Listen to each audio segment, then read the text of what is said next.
Bagian 22. Berjalan lancar. Setelah seminggu berada di negeri Sakura, akhirnya kami pulang. Pulang ke apartemen yang kubeli tanpa sepengetahuan Mas Angga. Buat apa aku memberinya tahu, toh itu juga bukan uangnya. Barangkali mereka berpikir setelah cerai dan menyerahkan semua harta benda yang kupunya, aku jatuh miskin. Padahal itu hanyalah tipuan. Dimas senang gak habis jalan-jalan sama Mama dan Bi Intan? Tanyaku saat kami sedang berada di mobil menuju apartemen. Senang banget, Ma. Kapan-kapan ajakin Papa sama Tante Mona juga ya, biar tambah rame. Jawabnya girang. Aku tersenyum kecut mendengar permintaannya. Betapa masih polosnya dia. Ma, kok Mama diam aja? Mama gak suka ya kalau ngajakin Papa sama Tante Mona. Raut wajahnya berubah. Aku tersenyum. Bukan gak suka sayang, tapi itu tidak mungkin. Kenapa tidak mungkin, Ma? Dimas masih terus bertanya karena rasa penasaran.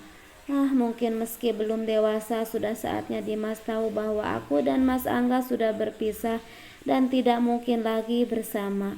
Dan juga soal Mas Angga dan Mona, mereka sudah menikah.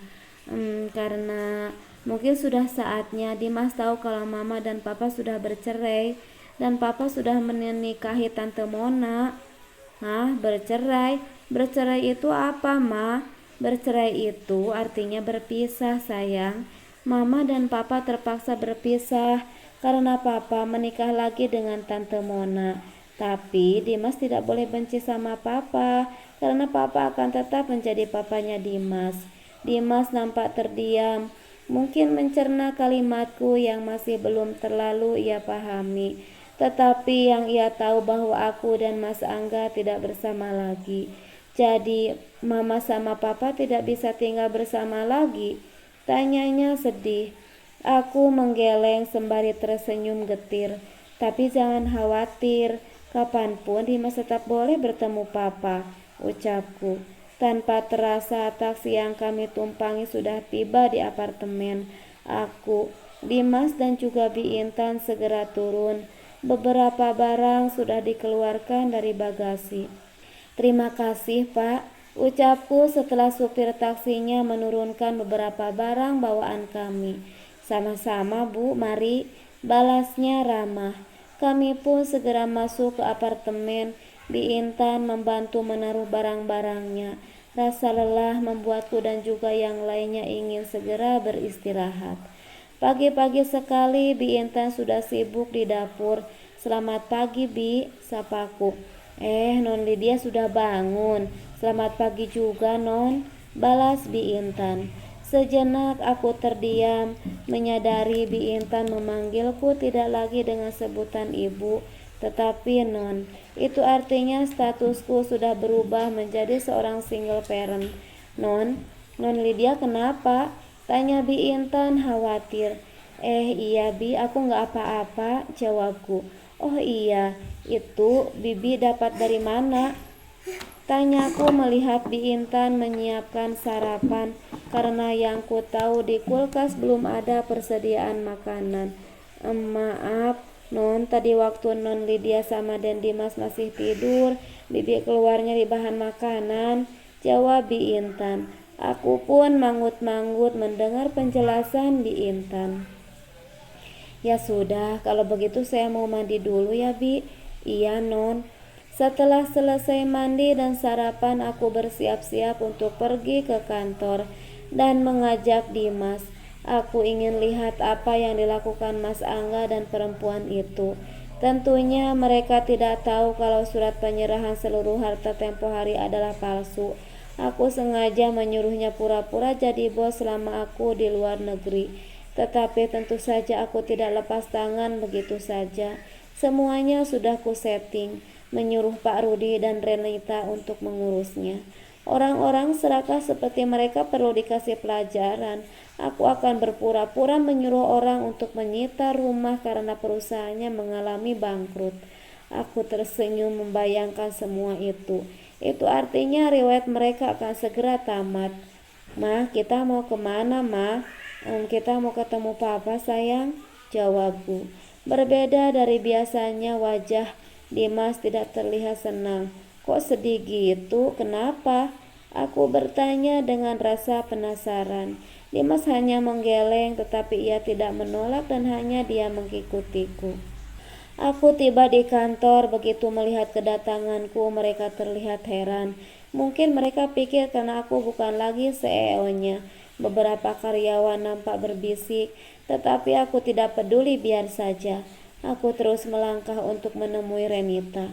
Sementara Pak Rudi tadi sudah kutelepon dan mengatakan kalau semuanya beres. Aku segera menemui Renita untuk meminta laporan selama aku pergi. Bu Lydia, sapanya seperti terkejut saat melihat aku datang. Tadi aku memang tidak sempat memberinya tahu kalau sudah pulang dan akan ke sini. Aku tersenyum sembari membawa oleh-oleh untuknya, lalu menyerahkannya. Apa ini, Bu? Cuma bingkisan kecil, buka aja, ucapku santai. Renita pun segera membuka paper bagnya dan langsung tersenyum. Terima kasih ya, Bu. Sama-sama, balasku. Oke, gimana kabar perusahaan selama aku tidak ada? Tanyaku santai. Semua rencana berjalan dengan lancar. Sebentar lagi perempuan itu akan merasa salah dalam bertindak karena perusahaan mengalami defisit. Aku sudah memberikan semua laporan palsunya dan ini yang asli. Renita memberikan berkasnya. Aku segera memeriksa berkas-berkasnya dan tersenyum puas melihat hasil kerjanya. Jadi kira-kira kapan perempuan itu akan kita singkirkan, Bu? Tanya Renita. Aku tergelak mendengar bahasa pertanyaannya. Gayanya melengsarkan. Kenapa, Bu, ada yang salah? Tanya Renita jadi garuk-garuk kepala yang kuyakin tidak gatal. Ah, tidak. Aku hanya terlalu senang dengan kerja kalian. Dustaku menyudahi tawaku. Renita pun tersenyum. Ya sudah, kalau begitu saya dan Dimas pulang dulu. Tunggu perintah selanjutnya dan terus laporkan jika ada sesuatu yang janggal. Siap, Bu, jawab Renita sembari menempelkan tangannya di dekat pelipis seperti pasukan yang siap menjalankan perintah komandannya. Membantuku tersenyum lebar. Aku dan Dimas pun melangkah keluar. Terlihat Mona sedang marah-marah dengan salah satu karyawannya. Heh, kamu kerjanya yang benar kalau cuma mau main ponsel di rumah saja, ketusnya. Maaf, Bu, pekerjaan saya sudah selesai dan sudah jam istirahat, jawab Okta, salah satu karyawan yang duduk di kubikelnya. Aku menggeleng melihat kelakuannya. Lalu Mona pun segera kembali masuk ke ruangan dengan wajah seperti ditekuk. Gimana ini, Mas, penghasilan kantor bulan ini mengalami penurunan, ucap Mona cemas. Aku yang tak sengaja mendengar dari balik pintu yang sedikit terbuka menghentikan langkah. Salah kamu sendiri, sudah kubilang biarkan Lydia yang mengurus semuanya, dia lebih lihai, jawab Mas Angga. Loh, kok Mas jadi banding-bandingin aku sama Lydia sih? Protes Mona. Bukan ngebandingin, tapi begitulah kenyataannya. Kamu sih ngotot sok bisa. Dengar ya Mas, aku gak suka kamu banding-bandingin dengan mantan istri Mas. Kalau Mas memang gak mau bantu carikan solusi, tidak ada jatah buat kamu. Loh, kok gitu sih? Protes Mas Angga. Aku juga lebih butuh uang buat ngembangin bisnis. Mona tidak peduli dan berlalu meninggalkan Mas Angga. Aku dan Dimas segera sembunyi agar tidak ketahuan, tepatnya belum ingin bertemu.